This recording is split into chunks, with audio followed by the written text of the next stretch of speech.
ఒక అబ్బాయి telephone booth దగ్గరికి వెళ్ళి ఇలా ఫోన్ చేసి ఇలా మాట్లాడుతూ ఉంటాడనమాట ఒక ఆవిడతో. అమ్మ, మేము చాలా లేని వాళ్ళం, మాకు కొంచెం డబ్బులు అవసరం ఉంది, నాకు ఒక పని కావాలి, మీ గార్డెనింగ్లో ఓడవటం, చెట్లు ట్రిమ్ చేయటం, నీట్గా ఉంచడం వరకు పని ఉంటే నాకు ఏదైనా ఇప్పించండి అమ్మ, నేను చేసుకుంటాను అని చెప్పేసి ఈ అబ్బాయి మాట్లాడుతాడు అనమాట. అప్పుడు లేదు నాయన, ఆల్రెడీ మా దగ్గర ఒక మంచిగా చేసే వ్యక్తి ఉన్నాడు, బాగా చేస్తున్నాడు ఆ అబ్బాయి అనేసి ఏం సమాధానం చెప్పిద్ది. ఇతను అంటాడు, అతనికి ఇచ్చే జీతంలో సగం జీతం ఇవ్వండి అమ్మ చాలు, అతనికన్నా నీట్గా నేను పని చేసి పెడతాను మీకు అనేసి ఈ అబ్బాయి అంటాడు. ఇదంతా ఎందుకని ఆ ఫోన్ కట్ చేసిద్ది. ఈ అబ్బాయి ఫోన్ మాట్లాడేదంతా పక్కన ఒక పెద్దని వింటూ ఉంటాడు అనమాట. పెద్దని అంటాడు, బాబు నువ్వు మాట్లాడిన విధానం, నీ పద్ధతి అంతా నాకు నచ్చింది, నేను నీకు జాబ్ ఇస్తాను, నువ్వు నాతో వస్తావా అనేసి పెద్ద ఆయన అడుగుతాడు.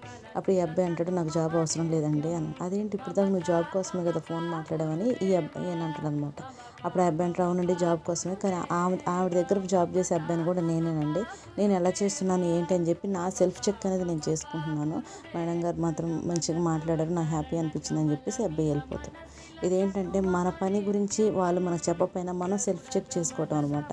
అంటే మనకు మనం ఇచ్చుకునే రివార్డు. నాకు కూడా చాలామంది ఫోన్ చేసి బాగా కుట్టారు అని చెప్పినప్పుడు నేను చాలా గొప్పగా ఫీల్ అయిపోతాను.